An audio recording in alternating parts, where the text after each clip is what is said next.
장윤기가 여고생 살해 2달여 만에 공소 사실을 인정하고 반성문도 제출했지만 형량을 줄이기 위한 꼼수라는 지적이 나오고 있습니다. 네, 장윤기에 이어 경북 경산의 한 아파트에서 발생한 살인 사건에서도 경찰의 초동 대응이 미흡했다라는 주장이 나왔습니다. 좀 더 자세한 이야기 손정혜 변호사, 이경민 변호사와 나눠보겠습니다. 어서 오십시오. 안녕하세요. 안녕하세요. 자, 여고생 살해 사건의 피의자인 장윤기, 어제 2차 공판에 출석을 했는데 수위를 읽고 후송차에 내리는 그 모습이 상당히 이제 누리꾼들 사이에서 좀 공분을 사고 있습니다. 고개를 빳빳이 들고, 물론 이제 뭐 재판에서는 고개를 숙였다라고 합니다만은 그런 모습들이 좀 많은 분들의 좀 울분을 토하지 않았나라는 생각이 들거든요. 그렇습니다. 본인이 진정으로 사죄하고 얼굴을 들지 못하는 대상은 유가족이 되어야 되고 피해자가 되어야 되겠죠. 본인이 언론을 통해서 나가는 장면들을 유가족과 또 피해자의 주변 사람들이 볼 수 있다는 것을 상정해 본다면 얼굴을 뻣뻣이 들고 정면을 응시한다는 것은 마치 사죄하고 반성하는 모습보다는 나는 당당하고 억울하다라는 것으로 익힐 수 있기 때문에 매우 부적절한 처사가 아닐까 생각이 들고요. 형사재판을 하다 보면 본인의 형을 선고하는 판사에게는 고개 숙이고 눈물도 흐리고 정말 반성한다라는 태도를 보이지만 나와서는 피해자들에게 오히려 소리치는 피고인들을 볼 수 있거든요. 그런 장면이 오버랩되는 상황이 아닐까 생각합니다. 네, 그러니까 재판정 안에서와 밖에서의 모습이 조금 다른데 판사들도 이런 거를 고려를 합니까? 밖에서 이런 모습을 보이는 걸요?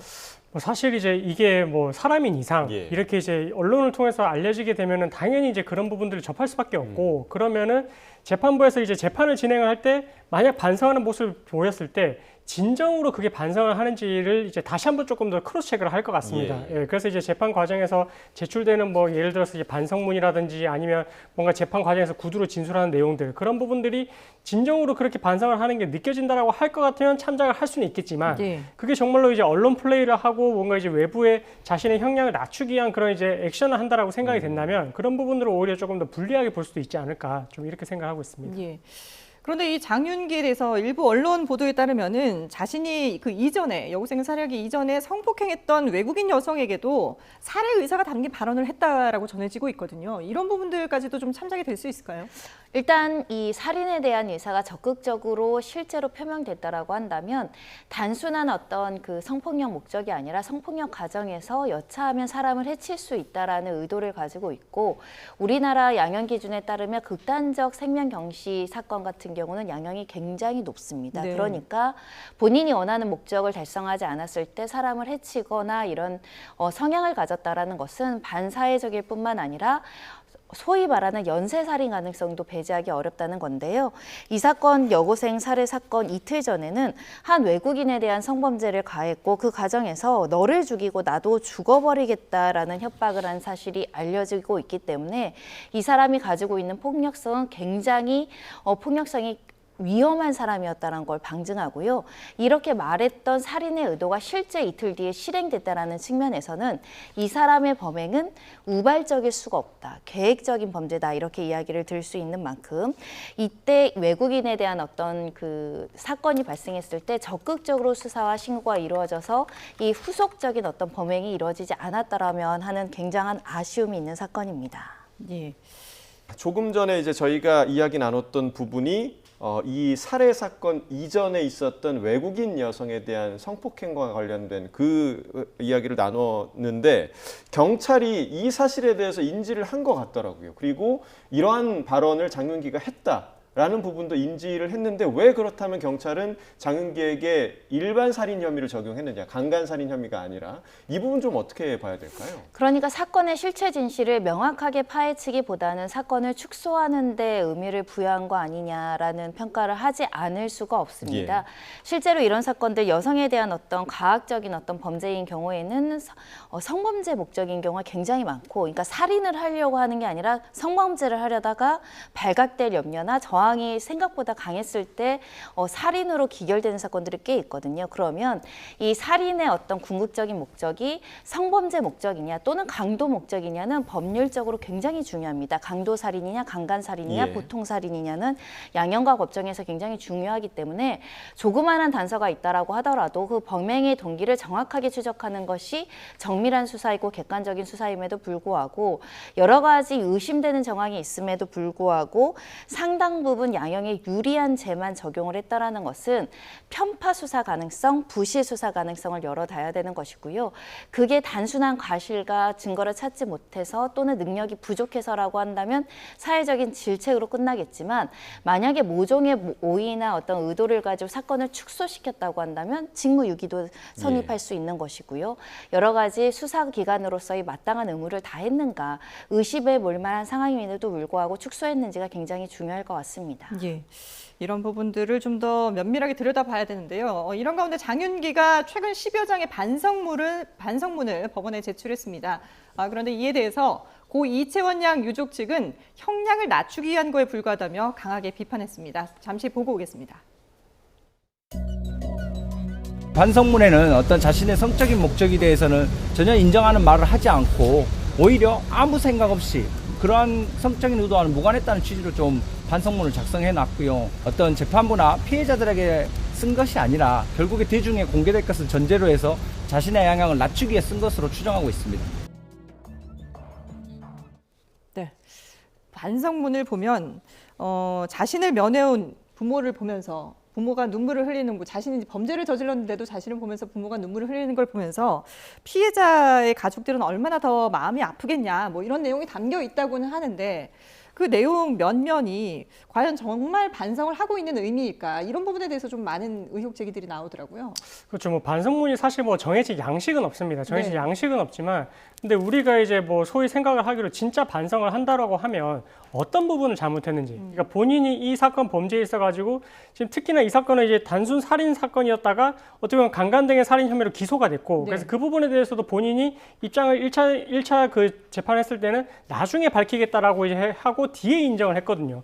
그렇다고 할 것 같으면 왜 강간 등 살인에 대해서 의도를 처음에 인정을 하지 않았다가 뒤에 인정을 한 것인지, 그 부분에 대해서 일단은 제일 먼저 이제 반성문에 들어갔어야 되는 내용이고, 그리고 여기서 들어가야 될 부분은 피해자들에 대한 이 사죄의 뜻인데, 근데 그 피해자가 지금 그 사망한 여고생뿐만 아니라 다른 그때 당시에 도움을 주려고 했던 남고생도 있었고, 네. 그리고 지금 외국인도 지금 당시에 이제 성범죄의 어쨌든 피해자라고 하고 있기 때문에 여러 명에 대해서 지금 사과를 하고 있는데, 그게 명확하게 누구에 대해서 사과를 하고 있는지도 사실 특정이 돼서 사과가 되고 있지 않다라고 하거든요. 그럼 그런 부분들에 있어서도 사과가 정말로 어떻게 보면 핵심적인 부분이 빠져 있다라고 볼 수 있고, 나아가서 본인이 잘못한 것 더해서 이제 어떻게 보면은 재범 방지를 위해서, 물론 출소를 할 수 있을지 없을지는 배제를 시켜놓고 네. 본인이 인간으로서 앞으로 어떻게 반성을 하고 어떻게 달라질 것인지 여부가 들어가야 되는데, 그런 부분도 없이 뭔가 재판부가 보여주기 식으로 이렇게 이제 뭐 내 부모님도 이렇게 우는데 유가족 측의 입장에서 얼마나 슬플까, 이런 부분들에 대한 그런 내용들을 쓴 것을 보면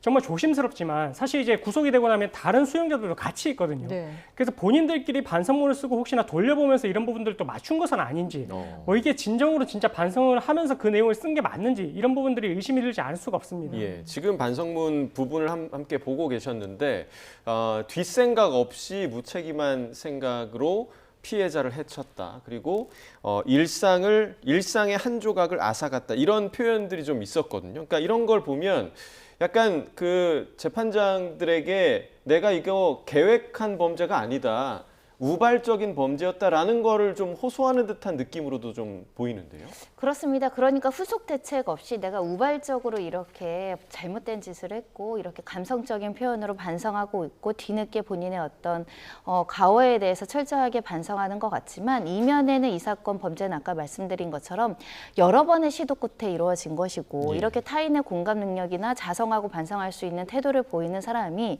여러 사람을 상대로 공격적인 행동을 보이고 그 공격을 멈추지 않고 생명을 뺏어갈 정도의 극악무도한 것을 저지를 수 있는 것인가라는 점을 말씀드릴 수 있을 것 같고요. 특히 성범죄의 목적이 아주 강한 의도를 표출했다는 점에 있어서는 뒷생각도 없이 이렇게 범행을 저질렀다고 보이진 않습니다. 이미 케이블 타이라는 것은 범행의 도구와 사람이 저항했을 때 이것을 어떻게 제압할 것까지 머리에 염두에 놓고 사람을 유인해서 차량으로 이동할 것까지 계획이 세워졌는데 뒷생각이 없이 우발적으로 했습니다는 통하지 않는 전략으로 보이고요. 반성문은 모든 피고인이 제출한다 이렇게 볼 수 있습니다. 다만 그 반성문이 철저하게 피해자와 피해자 가족들의 어떤 아픔과 슬픔을 공감해서 작성하느냐 아니면 이 상황을 모면하고 내가 재책을 덜기 위해서 작성하느냐 이 부분은 평가의 영역으로 남아있다라고 보이고요. 무려 3명에 대한 공격행위를 했던 것으로 보이죠. 살인, 살인미수, 강간살인입니다. 본인이 수사를 받으면서 집요하게 질문을 받았을 거예요. 왜 사람을 죽였는가? 이게 살인사건의 핵심적인 질문 아니겠습니까? 그런데 수사 단계에서도 함구하고 말하지 않고 부인하고 심지어 검찰 단계에서도 인정하지 않았습니다. 그리고 공판 기일에도 1차 공판 기일까지 입장을 유보했거든요. 그러다가 객관적인 증거가 쏟아지자 인정을 했습니다. 이것은 중심은 나인 겁니다. 내가 인정하지 않고 부인해서 이 성범죄만 뺄 수 있으면 나는 조금 더 약한 형을 살 수 있다라는 자기중심적인 사고 아니면 이렇게 부인하다가 갑자기 인정하기는 어렵거든요. 그런 측면에서 아무리 화려하게 반성문을 쓴다라고 하더라도 사람의 목숨을 빼앗은 죄책은 쉽게 인정받지 못할 뿐만 아니라 이렇게 살인사건 이후에도 본인의 책임을 모면하기 위해서 계속 거짓 대응한 거잖아요. 성범죄 목적을 알리지도 않았고 말도 하지 않았고 심지어 입장을 보류하기까지 했다가 블랙박스 케이블 타이 갖가지 수사가 진행이 되니까 마지못해 변호인을 통해서 모두 인정합니다가 된 겁니다. 이것을 우리는 철저한 반성으로 해석하기는 다소 어려움이 있어 보입니다. 지금 말씀해 주신 것처럼 장윤기 같은 경우에는 범죄 행위 자체도 사실 많은 사람들이 공분을 느끼게 되지만 그 이후의 태도라든지 아니면은 뭐 반성문 내용도 그렇고요.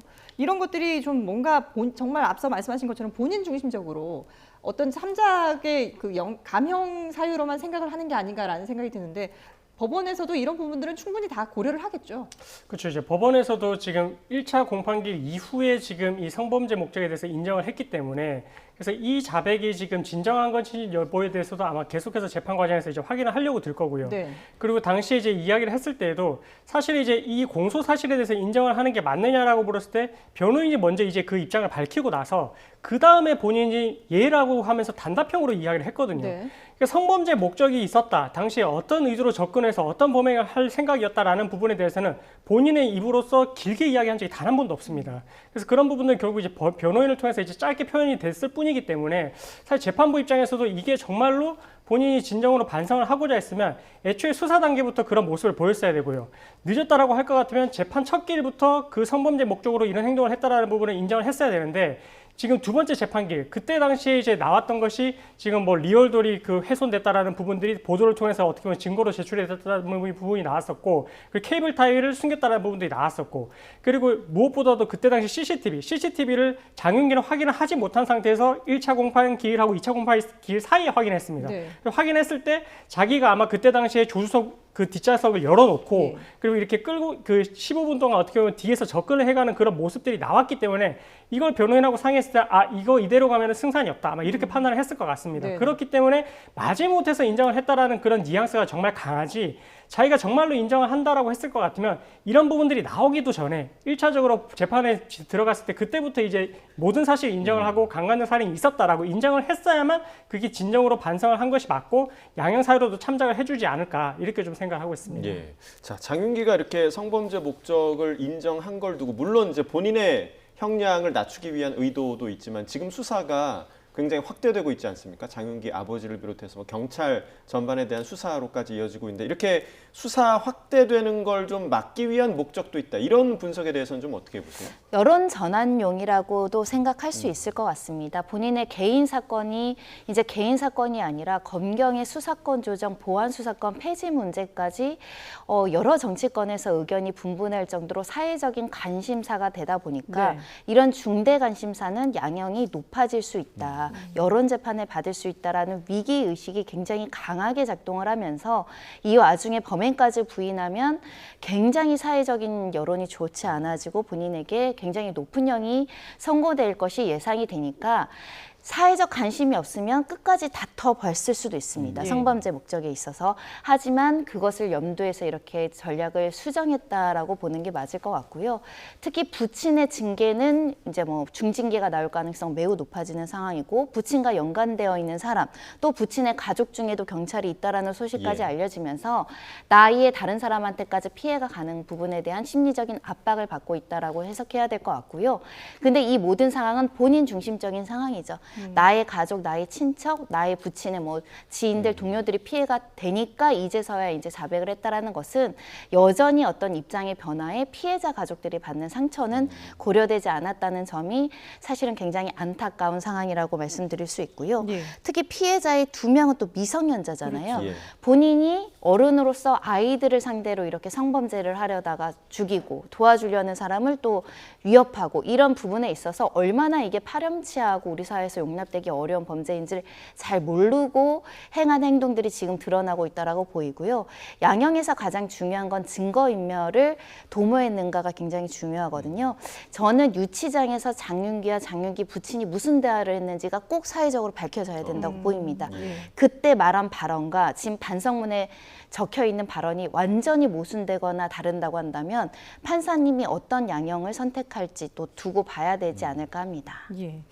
어쨌든 지금 뭐 주변인으로 확장되는 수사를 차단하기 위한 그런 전략이다라는 얘기도 했는데 실제로 지금 어제 검찰이 당시 수사팀을 지휘했던 광주 광산경찰서 형사과장을 피의자 신분으로 불러서 조사를 했다고 하더라고요. 그러니까 이게 아무리 뭐 수사 확대를 막으려고 한다고 하지만 이미 뭐 윗선까지도 수사를 할 수밖에 없는 그런 상황이 아닐까 싶어요. 중대한 범죄이니까요. 경찰 조직의 신뢰성에 굉장히 중요한 사건이 됐습니다. 경찰이 증거에 손을 대거나 증거인멸을 도왔다라는 증거인멸죄로 구속되는 초유의 사건을 경찰이 지금 맞닥뜨린 상황이고요. 이제 국민이 수사를 받는 과정에서 경찰이 개입되거나 경찰 가족이 있는 사건 또는 경찰이 척닥을 받거나 매수된 사건에 있어서 철저하게 수사가 될 수 있겠느냐라는 궁극적인 의문을 제기했을 때 경찰이 어떻게 답을 할 것인가가 이 사건 수사의 결과에 달려 있다라고 봐도 무방합니다. 공무상 비밀 누설, 증거인멸죄가 적용되어 있는데 나아가서는 경찰이 해야 될 일을 제대로 하지 않았다라는 직무유기죄도 검토를 해야 된다라고 보이고요. 이 과정에서 연루된 모든 사람들은 수사관으로서의 직무 능력, 직무의 어떤 책임감, 사명감이 결여되어 있다라고 평가할 수밖에 없기 때문에 철저하게 수사를 해야 되고요. 또 이렇게 철저하게 수사를 해달라고 하는 것이 유가족의 목소리이기도 합니다. 이 목소리에 따라서 왜 어떤 의도로 진짜 경찰 조직을 보호하기 위한 목적이었는가 또는 어떤 부탁과 청탁을 구체적으로 받았는가 그 인적인 어떤 연관관계나 상부의 지시가 어떻게 내려져 있는지도 마땅히 파악해서 또 이런 유사한 사건이 과거에 있었는가 또 확인해야 되지 않을까 합니다. 자, 조금 전에 이제 간단하게 언급을 해주셨습니다만 이번 사건으로 보안 수사권 폐지를 둘러싼 사회적 논란이 더욱 커지고 있는 상황인데요. 이런 가운데 이른바 부산 돌려차기 사건의 피해자가 어제 국회를 찾아서 보안 수사권의 존치를 호소하기도 했습니다. 잠시 듣고 오겠습니다. 보안 수사권 폐지와 관련해서 그리고 검찰 개혁과 관련해서 과연 범죄 피해자들의 말을 듣지 않고 지금 진행되는 이 흐름이 과연 옳은가라는 저희는 질 높은 수사에 대한 게 중요한 것보다 양적으로 많은 사람들의 이야기를 듣는 것이 피해자의 회복에 굉장히 도움이 된다는 생각을 하고 있습니다. 사람이기 때문에 한 사람이 실수를 하면 다른 사람이 이거를 보완할 수 있는 그런 대책이 있는 것은 중요하다고 생각합니다. 자, 이 부산 돌려차기 사건 같은 경우도 검찰의 보안 수사 단계에서 많은 것들이 밝혀진 사건이기 때문에 지금 이 정치권에서 특히나 이제 여권을 중심으로 보안 수사권 폐지에 대한 속도전이 붙고 있는 상황에서 과연 지금 이 보안 수사권을 폐지하는 게 맞느냐라는 얘기가 계속 나오고 있거든요. 어떤 의견 좀 갖고 계세요? 일단은 이제 사건이 워낙 다양하고 사건이 경찰에서 본 시각대로 그대로 검사를 거쳐서 재판까지 가서 이게 이제 정답이다라고 할 것 같으면 사실 보안 수사권이 없어져도 상관이 없다라고 생각이 됩니다. 근데 경찰이 1차로 수사를 했을 때 검찰 단계에서 사건이 뒤바뀌는 경우도 있고요. 아니면 애초에 처벌을 해달라고 했지만 또 이제 무혐의, 불기소가 되는 그런 상황도 생기는데 이 사건이라는 게 사실 너무나 다양하고 특히나 이제 직관적으로 봤을 때 너무나 증거가 명확한 사건은 사실 모르겠는데 근데 이 사건 정말 조심스럽지만 장윤기 사건도 어떻게 보면 직관적이고 증거가 명확하다라고 볼 수 있는 이 사건마저도 경찰이 이렇게 지금 증거를 제대로 이제 송치를 하지 않으니까 예. 이 사단이 난 거거든요. 네. 사실 그렇다라고 할 것 같으면 애매한 사건들, 경계에 있는 사건들 같은 경우에는 경찰이 만약에 제대로 수사를 해주지 않는다라고 할 것 같으면 검찰이 이것을 직접적으로 수사를 개시 못하고 보완 수사 요구만 해서 다시 경찰한테 확인을 해달라고 하면 경찰 입장에 똑같은 입장을 반복할 가능성이 너무나 크거든요. 예. 그렇게 된다면은 이게 사실 이제 우리 국민들 입장에서는 수사를 해달라고 했는데 제대로 결과가 나올지도 의문이고 사실 이 부분에 대해서 뭐 여권에서는 뭐 변호사를 붙여서 이거를 해소를 할 수 있다라고 하지만 저희가 사실 이제 변호사를 선임을 할 수 있는 여력이 있는 사람도 있고 없는 사람도 있을 뿐더러 특히나 이제 경찰, 검찰을 우리가 두고 있는 이유가 뭡니까? 우리가 이런 사건들을 우리가 그런 거 없이 알아서 제대로 수사해 주기를 바라는 입장에서 세금을 주고 이렇게 이제 그 자리에 앉혀놓은 건데 우리가 변호사까지 우리 사비를 들여서까지 이렇게 해서 조력을 받으라? 이건 말이 안 되는 것 같거든요. 그렇기 때문에 지금 경찰과 검찰을 남겨놓고 보안 수사권을 남겨둔 상태에서 서로 이렇게 크로스 체크를 할 필요성은 적어도 남겨둬야 되지 않을까. 그래야만 우리 이 서민들이 피해를 받지 않는 그런 적어도 하나의 안전장치는 보존이 될 수 있지 않을까. 이렇게 좀 조심스럽게 생각을 하고 있습니다. 예. 정치권에서도 실제로 이제 이 검사 보안 수사권 폐지에 대해서도 다양한 의견들이 나오고 있는데 조금 더 숙고를 해 보기를 기대하겠습니다. 이번 장윤기 사건에 이어서 경찰의 초동 대응이 미흡했다는 또 다른 사건이 발생했는데요. 이 내용도 좀 짚어보겠습니다. 경북 경산의 한 아파트에서 20대 남성이 친구에게 무참히 살해했다고 하는데 이게 어떤 일인가요? 네, 이게 지난 7월 4일 새벽 4시경에 있었던 일인데 이 같은 이제 20대 친구 사이로 지금 알려져 있고요. 예. 당시 이제 술을 마신 상태에서 당시 이제 뭐 말다툼을 벌이다가 이렇게 이제 흉기로 살해를 했다라고 하는데 그 과정에서도 또 어떻게 보면 이제 이 피해자가 상해를 입고 나서 또 제3자에게 또 도움을 청하는 그 전화를 또 걸었다라고 합니다. 그 네. 전화를 하는 와중에도 이 가해자가 당시에 전화를 뺏어가지고 나 귀엽지라고 하면서 그때 당시에 그 상황을 전혀 반성을 하지 않고 이런 모습을 보였는데 그러고 나서 더 문제가 된 것이 1시간 정도 바깥을 활보하고 다녔다라고 하거든요. 네. 그런 부분들이 있었고 뒤에 이제 경찰이 검거를 하는 과정에서도 사실 시간적으로 이제 늦어지는 부분이 있고 또 이제 맞닥뜨렸는데도 불구하고 검거가 되지 않았던 그런 부분들이 있다 보니까 예. 조금 이 사건도 이제 하나의 또 다른 또 이제 부실 수사가 있었던 게 아닌가 뭐 그런 이야기가 또 나오고 있는 것 같습니다. 네, 자, 이 사건의 가해자, 피의자가 나체 상태로 거리를 활보하는 모습, 그리고 뭐 편의점에 들러서 뭔가 바나나 우유를 사 먹는 모습, 이런 모습까지 지금 포착이 된 상황인데 이렇게 되면, 그러니까 그 살해 사건 이후에도 또 다른 범행으로 이어질 수 있었던 거 아니냐라는 시민들의 그런 불안함이 당연히 생길 수밖에 없을 것 같거든요. 네, 이 사건은 아직 부실 수사했다라고 이제 단정하기는 어렵고 다만 예. 이제 이렇게 나체 상태, 혈흔이 묻어 있는 사람이 거리를 활보하고 있고 충분히 강력 범죄로 의심되는 상황임에도 불구하고 그냥 추적하기만 할지 즉시 제압하거나 체포하지 않아서 예. 혹여라도 그런 일은 발생하지 않았지만 이 가해자가 지나가는 행인에게 또다시 어떤 강력 범죄를 저지르거나 특히 사건 현장에 1시간 만에 다시 제발로 들어왔다고 합니다. 뭐 예. 편의점도 갔다가 뭐 정류장에서 앉아 있다가 유유자적 걸어 다니다가 다시 피해 장소까지 돌아왔고 그 피해 장소에는 피해자의 친구들이 있었다고 하는데 피해자의 친구들이 이 가해자를 제압을 했다는 겁니다. 그 과정에서 몸싸움이 있었던 것으로 알려지고 있는데 만약에 경찰이 적극적으로 이 가해자를 제압했다라고 한다면 이 친구들이 나서서 이 범죄자를 제압하는 일도 없었을 것이고 혹여라도 만약 그 당시 흉기를 가지고 다시 돌아왔다가 이 피해자 그 친구들까지 공격하는 예. 일이 있었으면 더 끔찍한 상황이 있을 수도 있는데 그런 여러 가지 위험성을 인지하지 못하고 만연히 이렇게 시간이 흐르는 상태에서 검거가 지연된 점을 지적하는 것이고요. 네. 한마디로 강력범죄 의심이 드는데 강력 수사를 하지 않았다는 것이 문제인 것 같습니다. 일단 그 점에 있어서는 이 유가족들이 피 묻은 나체 상태의 어떤 피의자를 보고도 지나쳤다. 왜 적극적으로 대처하지 않았느냐 이런 주장을 하는 것이고요.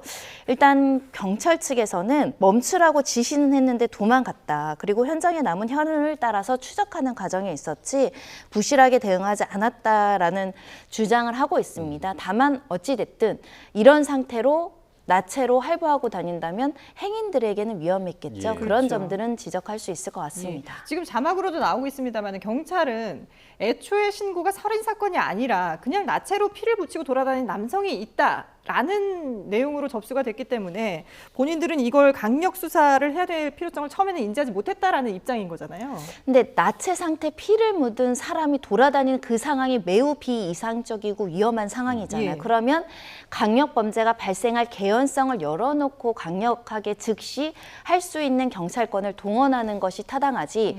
뭐 사정이 있을 거야. 예. 뭐 코피를 흘렸을 거야. 뭐 혼자 다쳐서 혈흔이 있을 거야. 이렇게 상정해서 만연히 그 경찰력을 사용하다가 강력범죄가 또다시 발생하면 그때의 책임은 어떻게 할 것이냐는 예. 문제를 제기하는 것이고요.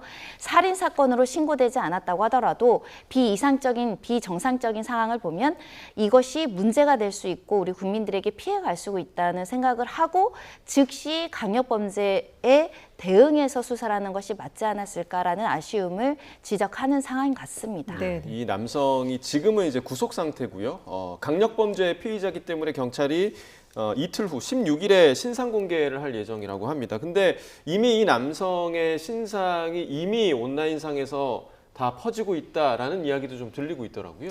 그렇습니다. 뭐 이렇게 이제 뭐 개인의 이 신상을 SNS에 올리게 되면 사실은 이제 이게 우리가 소위 말하는 사적 제재 예. 이런 이제 논란이 되면서 또 이제 이게 뭐 허위 사실 적시든 사실 적시든 이제 명예훼손으로 또 이제 이 어떻게 보면 올린 사람이 처벌을 받을 수가 있거든요. 예. 근데 이 사건이 사실은 이제 10일에 이게 그 신상정보 공개를 하겠다라는 결정이 있었는데 근데 이 가해자가 이의 신청을 하는 바람에 또 이게 16일까지 지금 딜레이가 된 상황입니다. 예.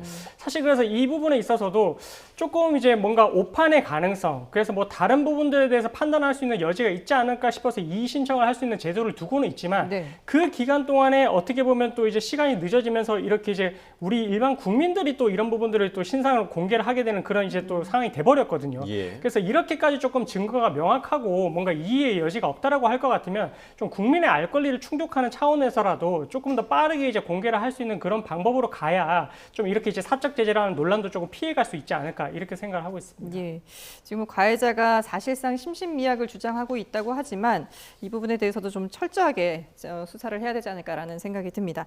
자, 다음 주제로 넘어가 보겠습니다. 명태균 씨로부터 여론조사를 무상으로 받은 혐의를 받는 윤석열 전 대통령. 어제 1심에서 실형을 선고받았습니다. 법원이 유죄로 판단을 했던 근거 어떻게 봐야 될까요? 네, 어제 판결 이유를 상세하게 설명하는 과정들을 들어보니까 대부분의 어떤 이유 중에 당사자 간의 대화가 굉장히 많이 이제 설명이 되더라고요. 그러니까 이 무죄가 아니라 유죄로 본 정황 근거 중에 뭐 또는 직접 증거 중에 여러 가지는 명태균 씨와 김건희 여사의 대화 내용이 굉장히 주요했던 것으로 보입니다. 많은 대화 속에서 이 암묵적 묵시적으로 내가 이런 여론조사를 윤 전 대통령을 만들기 위해서 노력을 하고 그 방향대로 움직이고 그걸 통해서 여러 가지 대가 관계가 형성됐고 그 결과로 여론조사를 주는 대신에 공천에 개입해서 공천에 영향력을 행사했다. 이런 정황을 이제 확인을 했던 것으로 보이고요.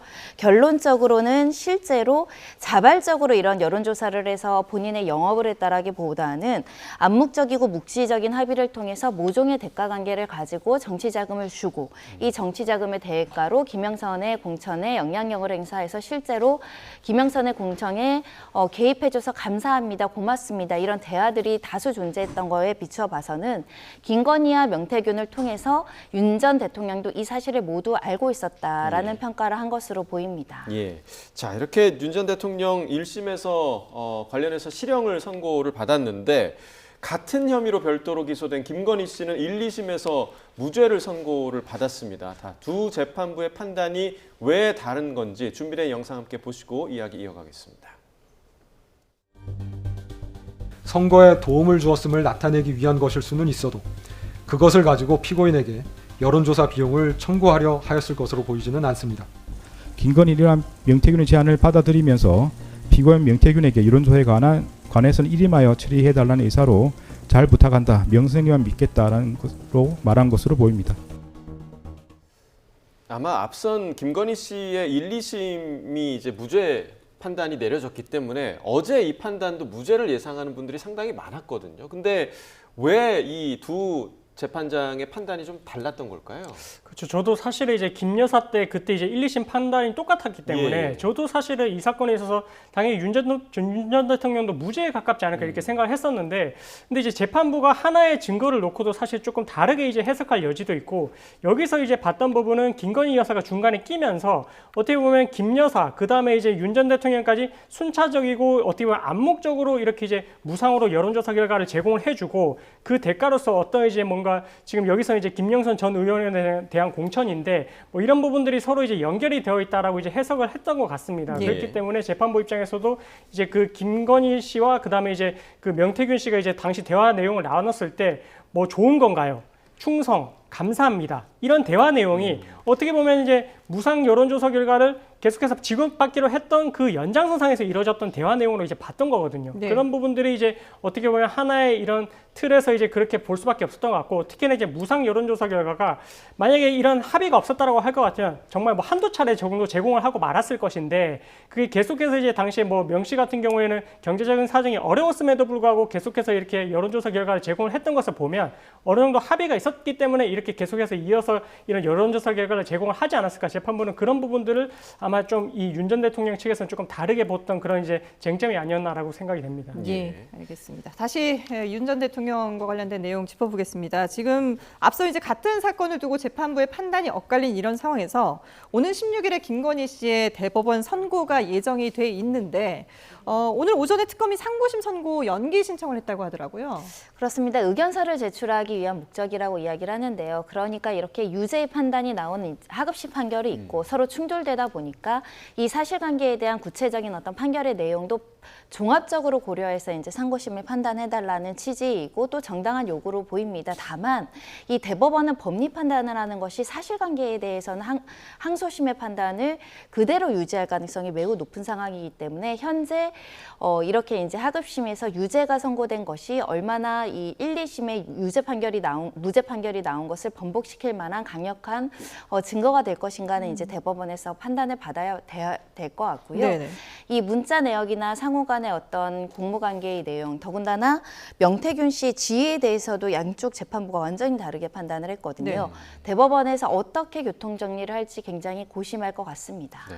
어제의 이 그 윤 전 대통령 1심 판단을 오세훈 서울시장도 상당히 좀 유심히 지켜봤을 것 같아요. 왜냐하면 연루된 사건이 있기 때문에. 이 어제 판단이 오 시장 그 선고에도 좀 영향을 줄까요? 어떻게 좀 보십니까? 그러니까 일단 공소 사실 자체는 당시 이제 명 씨가 이제 어떻게 보면 여론조사 결과를 이제 오세훈 시장을 통해서 이렇게 제공을 하고, 그래서 그거를 이제 그 비용을 이 어떻게 보면 오세훈 시장의 후원인이 3,300만 원을 대납을 했다. 예. 예, 이 정치자금법 위반 사건인데 사실 구조는 조금 이제 유사하기는 한데, 근데 이제 그 내면에 이 어떻게 보면 오세훈 시장 입장에서 지금 명태균 씨를 알고는 있다, 알고는 있고 만난 적은 있다라고 했는데 그렇게 이제 여론조사를 요구를 한 적은 없다라고 이제 이야기를 하고 있어서 그 안에 또 이제 어떤 증거가 있는지도 사실 중요한 부분이거든요. 그렇기 때문에 유사한 사실관계는 맞지만 증거에 따라서 이게 유무죄 판단이 갈릴 수 있는 만큼 좀 그 선고까지는 조금 더 지켜봐야 되지 않을까 싶습니다. 예, 조금 더 지켜봐야 되겠다라는 말씀 해주셨습니다.